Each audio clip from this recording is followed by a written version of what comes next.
So last Friday, we finished off, and so far in chapter 4, we've looked at two of our quote unquote traditional empires.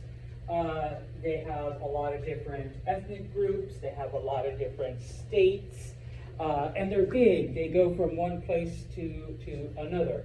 All right, that's what a lot of people think about when they think of empires. On Friday, we finished up Greece, which is not an empire in that way, but if you recall, Greece is made up of over 150 different cities that are, for the most part, independent, but they do share the same language, and of course, they share the same religion. They all speak Greek, they all worship the same 12 gods and believe in the same mythology and stuff like that. And I put culture in parentheses because, for the most part, a lot of the cultural elements are the same, but if you recall, many of the cities are different. Sparta, very militaristic. Athens is more, the theater, the poetry, the drama type of thing. So they do have some differences culturally, even though there are a lot of similarities. Okay? Today, we're going to look at a third type of empire. Okay? And these are a group of people known as the Phoenicians, and they are basically, trade. They are a trading empire or an economic empire, okay?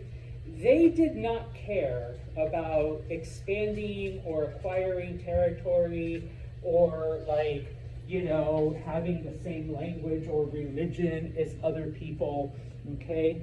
All they cared about, and I should have put this second, I apologize, all they cared about was money and trade. They just wanted to get rich, okay? And so they expanded so that they were able to trade with pretty much every group in the known world at the time. Okay? Now, in some history texts, and definitely in religious texts, they are known as the Canaanites. So if you ever see the name Canaanite, it's actually the Phoenicians, kind of, sort of. Because what ends up happening is, and I unfortunately skip over it, but it is in your textbook, there is a group that appears during this time known as the Sea People, and we don't really give them a name because they're just a society that basically lives on boats and raids different territories along the Mediterranean. And then they kind of continue and just, kind of form their own society. But for a while, a group of these sea people actually settled and mixed with this group known as the Canaanites. And so they became the Phoenicians. And so where were they? Where was this? Basically modern day Lebanon, just a little bit north of Israel. Okay, now, the word Phoenician is a Greek word that means purple people, okay? Why did we call them the purple people? Not because of their color, not because that's what they dyed their hair, but because one of the products that they traded was a purple dye, okay? Now, you gotta go back a couple thousand years, and most of the clothing was pretty basic in color and design. There really wasn't anything too outlandish. You had, grays, gray, okay, thank you, long black, dark colors, okay, yes, we're on the dark colors today and grays, and that was about it, okay. At some point, royalty, kings, began to wear, and thank you Ariana and Rory in my last class, nobody wore purple. Royalty began to wear purple, and purple became associated with kings and the upper class. So Yes, Lee. If you wore purple, you were considered to be wealthy. Okay? Now, the Phoenicians discover how to make purple dye quickly, cheaply, and they're able then to produce this and sell it to people. And so now your average person, they are now able to get purple clothes and they can wear it. All right? And suddenly, if you want people to think that you're rich, that you're upper class, all you gotta do is wear purple. All right? So it became pretty popular and it came to be in high demand. It's kind of like today, like, you know, you wear a certain name brand of something, you know, and suddenly, okay, now you're kind of cool, okay? I should have worn purple today, but I did wear one of my Gap hoodies, all right? Because, you know, you wear a certain label, and boom, there you go, okay? And that was basically it. You wore purple, sorry, Lori. You wore purple to seem rich, wealthy, part of the upper class, okay? And so, because of this, they were known as the purple people because they were the only ones that really had it, or at the very least, they had a lot of it that they would sell to clothing manufacturers, okay? Now, that wasn't the only thing they traded. That was just the main thing they were known for. Because Lebanon back then had a lot of cedar trees, they traded, you know, wood, you know, for different things. And of course, with an abundance of wood, the Phoenicians made boats. And so this is another thing. They were the ones that were willing to take those risks. They were considered the best sailors of that era, okay? Now remember, I mean, they are part mixed with the sea people, so it's kind of part of their heritage. And of course, they live in a land where there's lots of trees, so they can make lots of boats.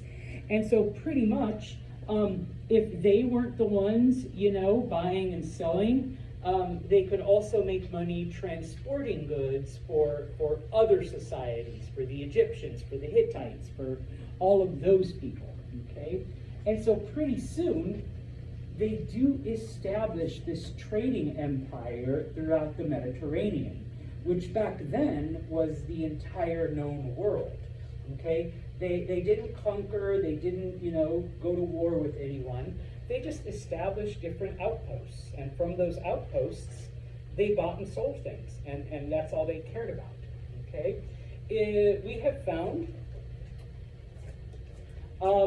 found their colonies as far west as Morocco, and I apologize, the map wasn't big enough, but everything you see in the reddish, it's not that they conquered that area, but those are the areas that all traded with Phoenicia.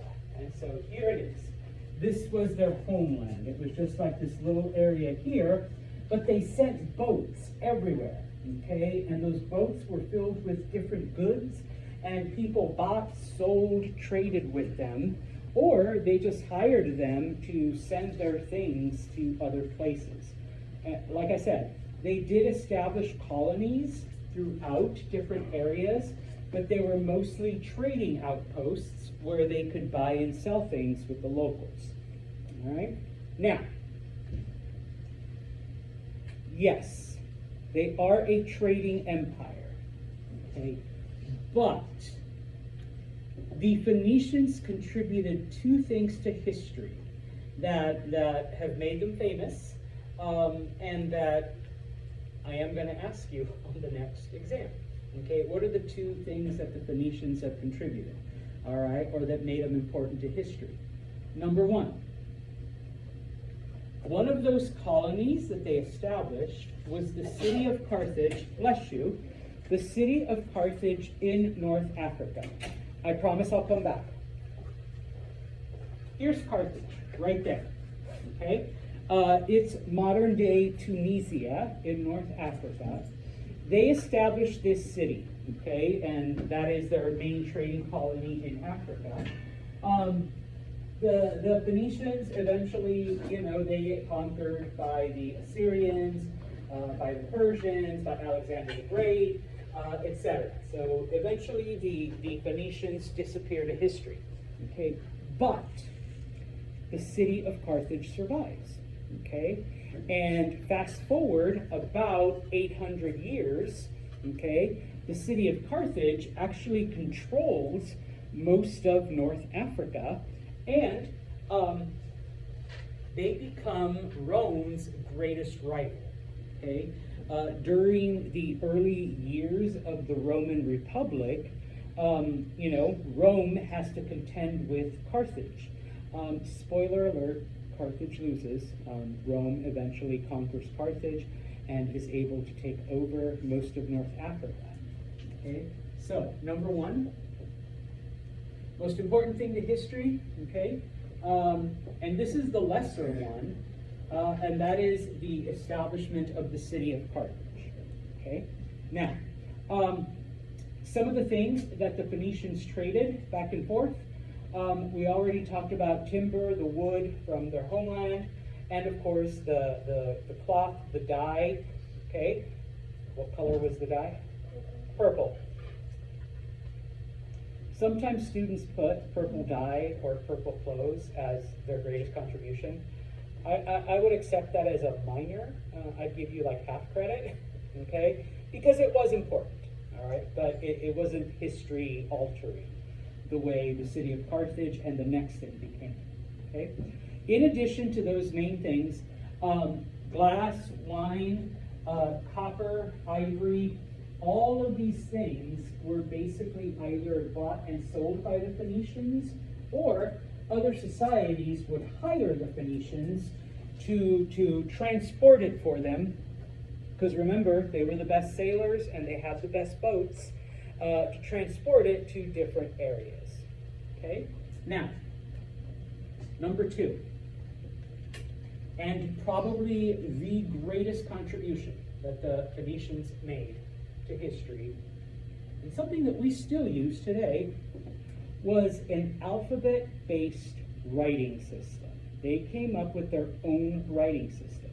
All right, now, up until this point, I'm going to erase this. Okay. The writing systems that we have looked at, whether it's cuneiform or hieroglyphics or any of the other ones, they are what we call pictographic. Okay, because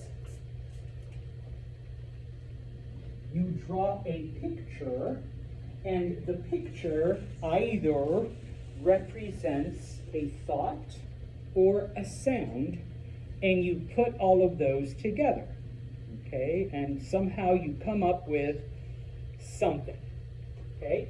Now, we haven't talked about it, and part of it is because there's a little bit of mention in your book, but I kind of skipped over it. We don't have time to really get into it.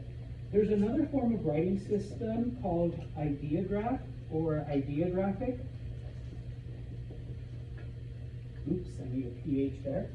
Okay.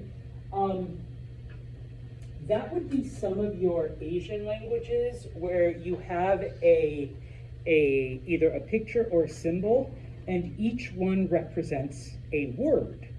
Okay, which is why, like in Mandarin Chinese, you literally have thousands of characters because there's thousands of words, and each one represents a word. And so you have to remember all of these things, these ideographs, because they represent all of these words. Okay?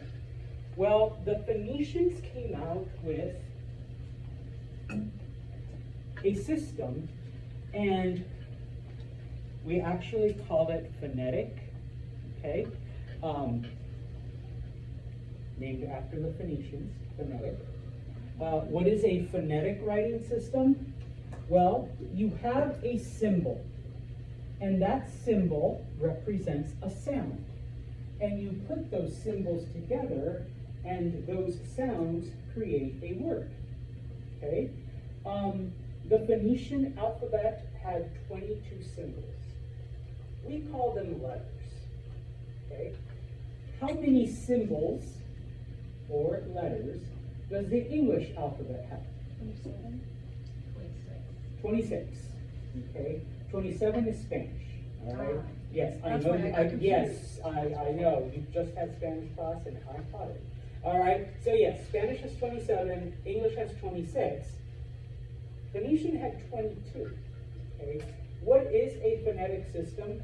At some point, somebody decided that a stick with two bellies was a b, b, b. All right, and then a plain old circle was and then a short stick and a long stick was a y, and you put those three sounds together and you get boy. Okay, and somehow by taking those 26 symbols, 27 in Spanish, you mix and match and invert and flip, and you come up with sentences and paragraphs. And those of you that are writing right now, oh my gosh, look at the combination of those 26. I almost said 27. Okay, boom. Explain. What the hell? All right, boom. Oh, it's on the previous page. All right, that same combination of 26 symbols made all of this. Okay, so what's the important part? Well, remembering. Let's go with Phoenician. Remembering 22 symbols is a lot easier than trying to remember different pictures. Wait, is this the owl that represents the boo sound, or is this the owl that is the symbol for wisdom, or a little cup that represents drink, or is it like, does it have the two handles, which is the sound for so you don't need all of that. You just need to understand those 22 pictures, and you can combine them as long as you know what the combinations are. You're good to go. Okay, and so this is the beginning of the end for scribes. They don't disappear completely because not everybody knows how to read and write, even up until like 100 years ago. But okay, the scribes as a social class kind of began to lose their prestige. Okay, just look at your own notebooks if you're taking notes. We still use this. Okay, today. I mean, our symbols are different. Okay, and obviously our sounds are different. But this is the writing system that we use, and most Western countries use, and Eastern Europe. I mean, they have a different alphabet system in Eastern Europe, but they still use it. Okay, and no matter where you go, you have these things. All right. Now, this is the Phoenician alphabet. Okay, these are the symbols, and kind of like when I showed you the hieroglyphic alphabet. This is the closest English sounds we get. It's not an exact thing, so don't be like, I can write my name in Phoenician. No, you can't. All right, it's not a one-to-one type of thing. Okay, so something that would be similar to like your two lips smacking, buh, okay, is like a triangle with a little tail. I don't know. The D sound is like a right triangle almost, all right, type of thing. In my last class, someone asked Mr. Sanchez, why are there 3 different S's? Each one of those represents like a different type of S sound. And because I know like in Bosnian, if you have like a little happy face or a hat over the F, it's like sh or something like that. Whereas just with nothing, it's just like a snake sound, okay, type of thing. And then I always ask this question. If you look, all right, at some of these sounds, if you look at the symbols, there is one thing missing. Okay. Vowels. Ah, yes, not just the A, but vowels, okay? FYI, most ancient languages like this had no vowels. Even today, like Hebrew, because it's been around for a couple thousand years, has no vowels, okay? They just like assume that you fill in those areas with some kind of sound. So like my last name would just be like that, and they just assume that you're going to fill in the A and the O sound. You know, centos. Okay, yeah. You know, so you just kind of like form it, you know, naturally that way. And so when you look at, and once again, I'm a dork for shit like this. When you look at these older languages, you know, there are no vowel sounds, even though they do make the sound. It's just not written down. You know, you kind of have to figure it out as you're reading. Okay? So, questions on the Phoenicians. Two most important contributions to history: the city of Carthage. If you want to say an alphabet writing system or an alphabet-based writing system, okay, go ahead. If you really want to impress me, a phonetic writing system, because that's like its real name. Okay? Now, we're going to look at a different type of empire. We're going to look at a religious empire. Okay? And the first one, we're actually going to look at a few, but the first one we're going to look at are the Israelites. Okay? Why, Mr. Santos? During this time, the majority of cultures were polytheistic. I'm going to always ask you, what does polytheistic mean? Multiple gods. Multiple gods. They believed in many, many, many gods. The Israelites are the first group in history to be monotheistic. What is monotheism or monotheistic? One God. They only believed in one God. Okay? We've already looked at Zoroastrianism. Okay? That is another monotheistic religion. But they weren't the first. Okay? The Israelites, a couple thousand years before Zoroastrians, had monotheism. Now, a brief background, a brief history. Okay? The Israelites are descended from a man named Abraham. Okay? Abraham, and if you're either Christian or Jewish or Muslim, the name Abraham should be familiar. Abraham was actually Mesopotamian.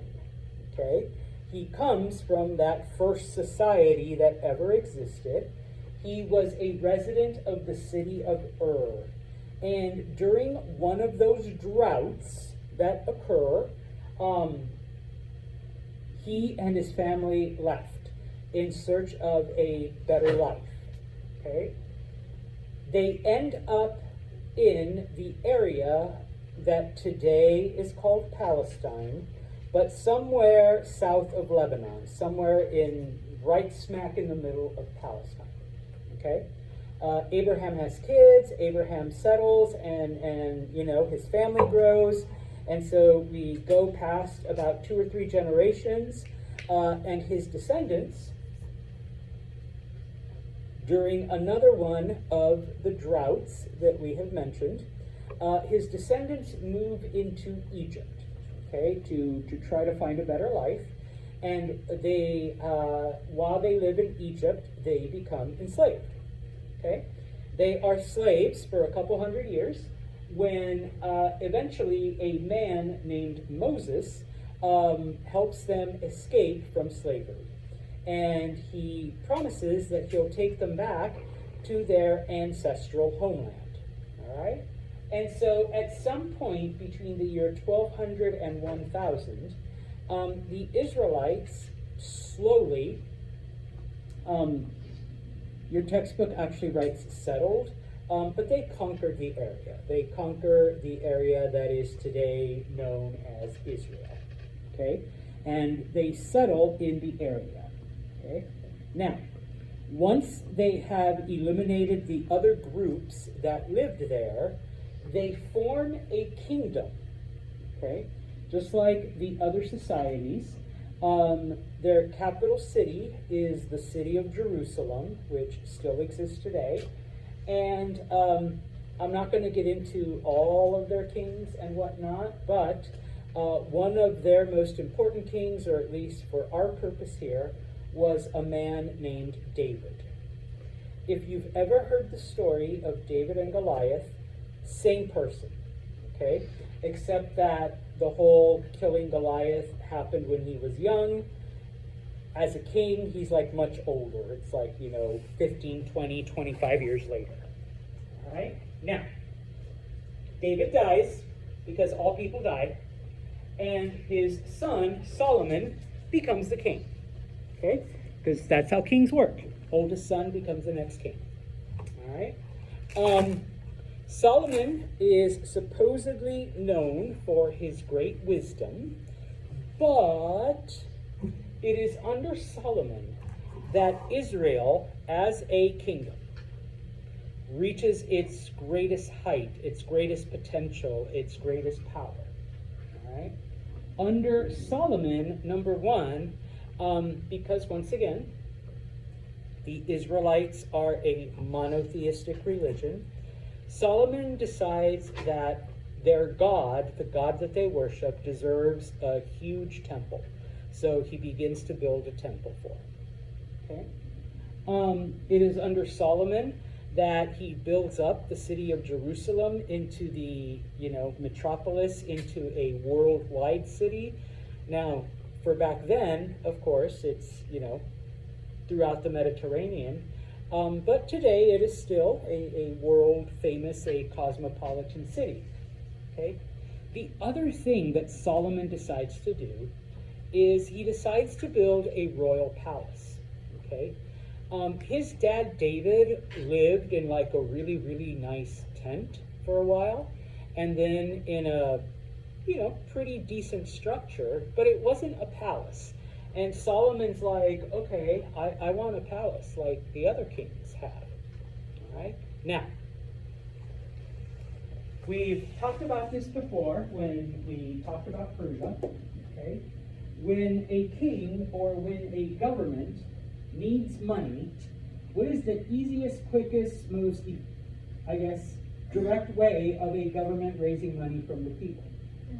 Taxes. Yes. You tax them. You raise their taxes, and now the government has money. Okay? Whereas Darius used that tax money to build a road and to build canals and all of that, Solomon uses the tax money to build himself a house, to build himself a palace.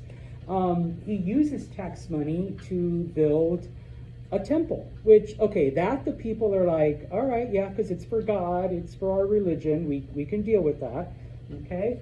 But they're not so happy that he's building himself a really nice palace. Now,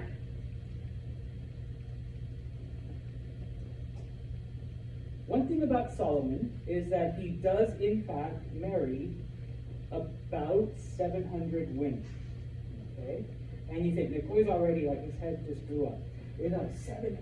About 700 women.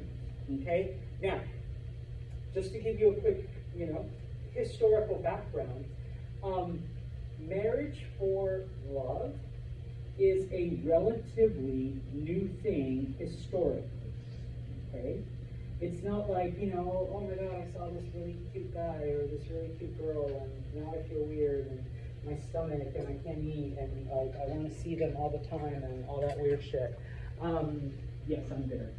But it's like, no, that really didn't happen back then. Back then, marriages were business transactions or political alliances. Okay? Sai and I, we are neighboring kings, and I say, Sai, I have a son.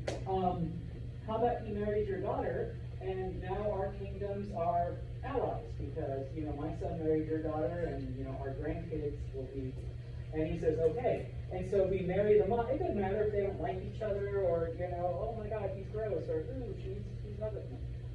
It doesn't matter, hey, we marry you off, and now we're allies. Boom.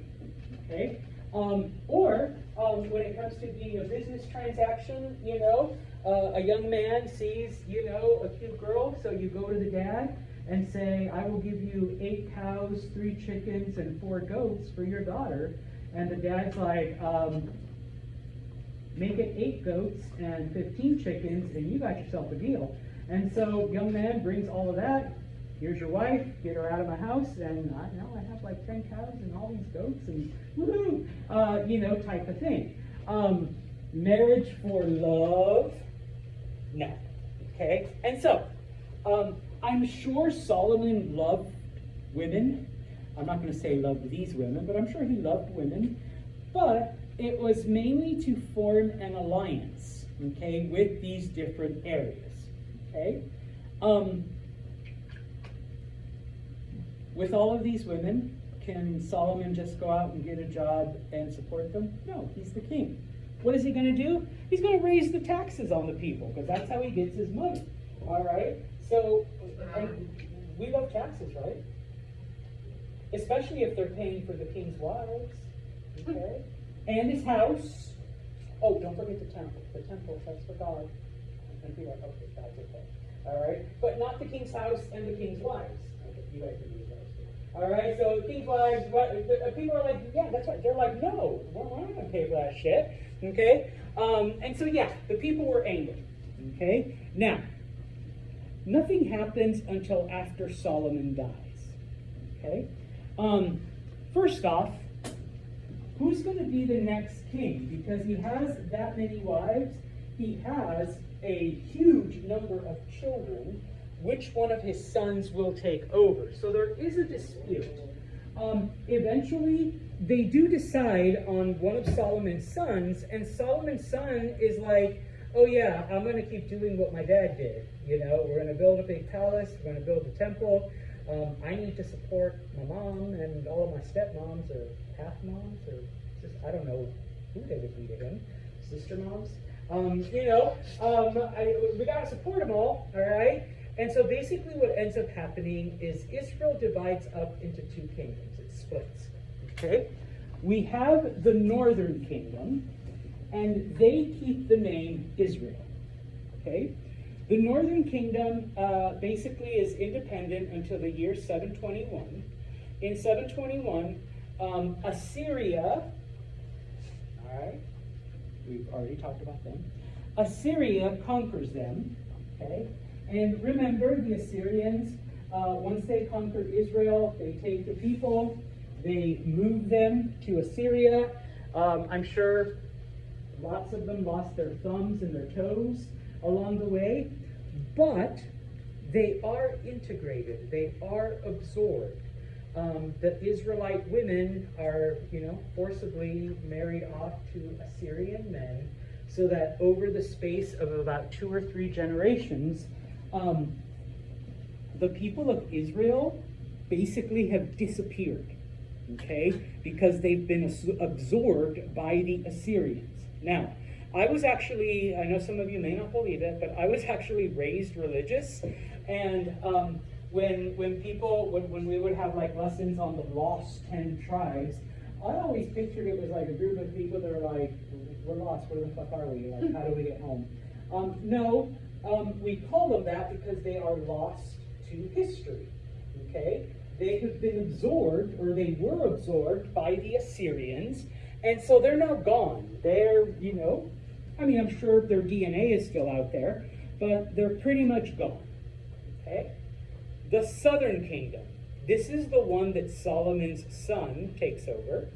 The southern kingdom takes on the name of Judah, okay? And this is where we get the words Jew and Jewish and all of that from the word Judah, okay? It lasts about 150 years longer than the kingdom of Israel, but eventually they are conquered by the Chaldeans, or the New Babylonians. It was the New Babylonians that conquered the Assyrians, okay? But their rule, and of course the Jewish people are taken to, Babylon, to Babylonia, Sumeria, basically. But then along comes our boy, Cyrus the Great, okay, so the Persian Empire, and he conquers the New Babylonians, the Chaldeans. And when he gets to Babylon, he tells the Jewish people, okay, you know what, go back to your homeland, go back to where you belong. I'll help you get there. I'll even give you money to rebuild that temple that was destroyed, after all of this happened. Okay? That is the history of the Israelites, or at least the early Israelites. Okay? So what, Mr. Santos? What's the big deal? Why are we doing this one again? Okay? Remember, the Israelites are a religious empire. Okay? Now, before I move on, okay, this is the kingdom of Israel when it was like its own political entity. This brown area is like the first part, and it was under a man named Saul. He was actually the first king. The purple area is everything that David conquered, and then the green area is what Solomon conquered. So under Solomon, it was like, huge, and then once he dies, it does, split in half, and one part gets conquered, and then the other part gets conquered. Okay? So, if you remember at the beginning of this, the Israelite portion, the Israelites were different. They were monotheistic. They were the first group to be monotheistic, to only believe in one God. Okay? That God, or at least to them, was named Yahweh. Okay? If you notice, ancient Hebrew, no vowels, just like every ancient language, but it is pronounced Yahweh. Okay? In English, okay, or at least modern English, it comes out as Jehovah. All right? Now, similar to Zoroastrianism, there was a theology. There were, good versus evil, things that you had to do, rules that you had to follow. And of course, in order to teach the people, different prophets were called and sent to the Israelites to try to get them to be good. Okay? There was only, trying to teach them that there's only one God. Okay? No other gods, just the one, just Yahweh. Okay? There's only one system, there's only one way to follow him. Everything else is a lie. Everything else is false. Everything else is the wrong choice. If you follow God, if you follow Yahweh, yay, okay, good. All right? If you don't, then yes, the ancient Israelites believed in an idea called divine annihilation. You were just gone. Okay, the whole concept of hell is a more Christian thing that comes along a couple thousand years later. All right? Now, so number one, first monotheistic religion. All right? Number two, all right, and here's where the whole religious empire thing comes along. Judaism, Christianity, and Islam, in some way, shape, or form, can trace their origins back to Abraham and the Israelites. Okay? They take kind of a different path, but they are it's the same God that is being worshipped. It may be called something different, but it is literally the same God, the one monotheistic God. They all, have Abraham as part of their theology. Okay? They all have certain commonalities, number one. Number two, okay, once again, back then, most groups are polytheistic. Only the Israelites are monotheistic. Fast forward to today, we have quite a bit of monotheism, okay? Polytheism is still a thing in some areas. You still have some polytheistic groups, but the majority are monotheistic, and amongst those, okay, it's either Jewish, Christian, or Muslim, okay? Now, once again, there are some other, little groups, but worldwide, you look and you will find either Judaism, Christianity, or Islam, okay?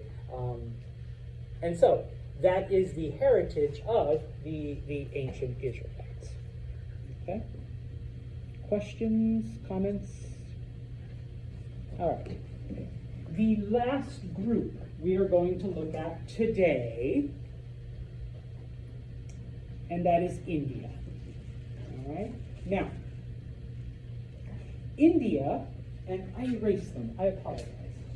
India is very similar to the ancient Greeks, okay? In that they were never unified, okay? They never became one, except that, the Indians were separated by little kingdoms, whereas the Greeks never got past the city part, all right, number one. But, okay, just like the Greeks, they all spoke the same language, okay, and they all believed in the same gods. They all believed in the same, theology, okay? Now, this is just a repeat. Some of you got this right and whatnot. Remember that we know most of the things about this period in India's history is from the Vedas. Basically, what happened is the Aryans, this Indo-European tribe, came down, mixed with the local population, and basically created, this society and all of these ideas and all of these kingdoms. All right? That's where we stopped in the last chapter. Okay? Here's more of the story. Okay? And of course, this takes place over hundreds of years. Okay? Eventually, the population grows of these kingdoms. They originally settle along the Indus River, all right, hence the name India. But eventually, it starts to fill up with people. It begins to crowd. And so these people begin to migrate. Eventually, they begin to settle along another river known as the Ganges. The Ganges is in northern India. It runs along the base of the Himalayas. And then once that area is filled up, these people begin to migrate south into an area known as the Deccan Plateau. Okay? So over several hundred years, you get all of these different kingdoms now of we'll refer to them as Vedic because it's all of these different, people that have moved on and settled and brought all of this stuff. All right? Now, original Aryans come down, conquer this area, mix with the people. Here's the Indus River. As the population increases, they begin to migrate. Here's the Ganges River at the base of the Himalayas, and then they begin to migrate south into the Deccan Plateau area. Eventually, they take over all of India. All right? Now, similar to, other places, marriage was once again a political or a business or some other type of arrangement, okay? And so, some of these kingdoms united, once again, because one king had a son and another king had a daughter, and we married them off, and so now our kingdom grows, because we've united that way. Eventually, these kingdoms are separated by clan. A clan is basically like an extended family. So, after, enough daughters marry enough sons and we get, these kingdoms together, all right, everybody's basically like a cousin or a distant cousin to each other. And so those groups are now in charge, okay? Now, around the year 1000, okay, we begin to see the formation of different social classes, okay? Many of them are based in a combination of the old Indian tradition and the traditions that the Aryans brought with them, okay? And what ends up happening, you don't need to remember the names specifically of the groups, but you do need to remember this. What is a Varna, or what are the Varnas? They are the social classes. They are, the divisions in Indian society. Okay? Depending on which translation you read will dictate the spelling, but the four main ones, the Brahmins, the Kshatriyas, the Vaishyas, and the Shudras. Now, in order to justify all of this, okay, we can't just say, all right, you're this now, and you're this, and you're this. No. And so I put here, remember the sacrifice of Purusha, the origin story, how Purusha had like thousands of arms and thousands of heads and legs and eyes and, you know, all of this other stuff. And a lot of different parts of Purusha became like the wind and the sun and all of this. But parts of Purusha became different people, okay? And so like the feet became the Shudras, the thighs became the Vaishyas, the arms and shoulders become the Kshatriya, and of course the head is the Brahmins, okay? You know, the different parts of this god become the different social classes, all right? This next slide is literally just a copy and paste of the presentation from, you know, the creation narratives, so you don't need to copy any of it down, okay? It's just a repeat, okay? So, you know, type of thing, all right? Now, this hierarchy becomes entrenched. This hierarchy becomes pretty rigid, all right? This is our purpose and this is our existence in the universe. And this is how we came to be, all right? We're all different parts of this one particular God. Granted, you guys are the feet and they're the head, so, you know, one is a bit more important than the other, but you have to accept that role because that's what the gods want, okay? Now, you can move up and down, but unlike other cultures, okay, where maybe if you just like work really hard and make a lot of money, you can now rise up into a different social class, or similar to the Persians, like you marry someone in a higher class, the way Cyrus was able to marry into the ruling class and then take over. The Indians don't believe that, okay? Remember, they also believe in life after death. Not necessarily in afterlife, but in life after death. And they call it, okay, rebirth and transmigration of souls, okay?